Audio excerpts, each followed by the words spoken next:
জানতে পারে বন ভিতরে ছিল।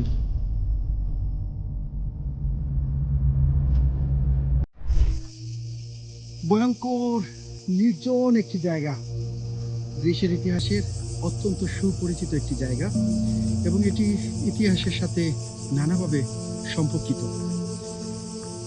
আপনারা দেখছেন এই নির্জন জায়গাটি, আসলে এর সামনেই লুকিয়ে আছে আসল রহস্য, যেটি এখনো সেই রহস্যের জট কাটেনি।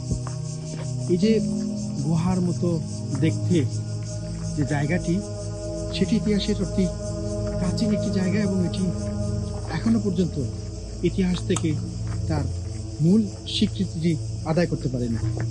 আপনারা জেনে জানতে পারেন এটি হচ্ছে গ্রিসের এথেন্সে অবস্থিত সক্রেটিসের সেই জেলখানা খ্যাত সেই জায়গাটি, কিন্তু এখনো পর্যন্ত এটি ইতিহাসে ঠিক প্রসিদ্ধ বলা হয়নি, কিন্তু অনেকেই বলছেন যে এটি হচ্ছে সেই ঐতিহাসিক জেলখানা যেখানে বিশিষ্ট দার্শনিক সক্রেটিসকে বন্দি করে রাখা হয়েছিল।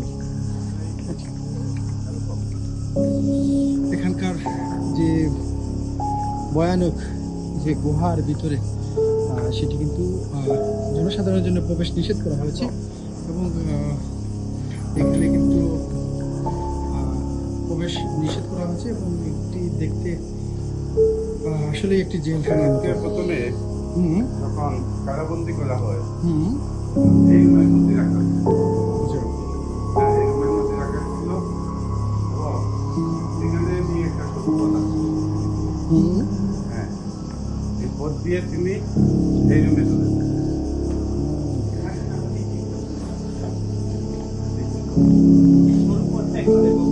এখানে যারা দর্শনার্থী ছিল, ওনার সাহায্য ছিল, তারা এখানে এসে দেখা, এখানে যারা অপরাধী ছিল তারা এইদিকে একটা লক্ষ্য করেছিল, ওনাকে বলেছিল যে আপনাকে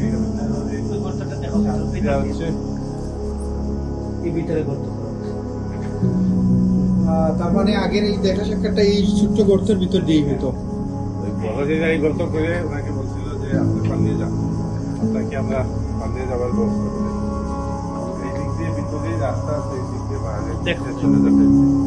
সক্রেটিস, মহাজ্ঞানী সক্রেটিস, তিনি এই না বললেন যে আমি যদি পালিয়ে যাই তাইলে পৃথিবীবাসী জানবে যে সক্রেটিসের যে নীতি আদর্শ সব ভুল ছিল এবং মিথ্যা ছিল, সেই জন্য তিনি এদিকে পালিয়ে না যান। পরবর্তীতে তাকে মৃত্যুদণ্ড প্রদান করা হয় এবং হেমলক নামক বিষ প্রয়োগ করে এই গুহার ভিতরেই মারা।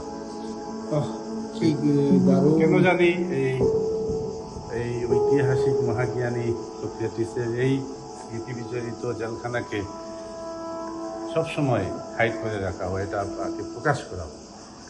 কিন্তু ১,৫০০ বছর পরেও ফ্রান্সের গ্রিসের আদালত রায় দিয়েছিল সক্রেটিস নির্দোষ। চিন্তা করা যায়, এখান থেকে দেখা যাচ্ছে সেই গ্রিস সাম্রাজ্যের সেই আধিপত্য, আর এখানে সেই সক্রেটিসের শেষ জীবন যেই গুহার মধ্যে কেটেছিল। আসলে এই কারণেই হয়তো গ্রিসের যে ইতিহাস সেটি আসলে অনেকটা রহস্যময়। যেখানে বললেন এটা কতটুকু আইন সিদ্ধ যে সক্রেটিসকে হত্যা করা হয়েছিল।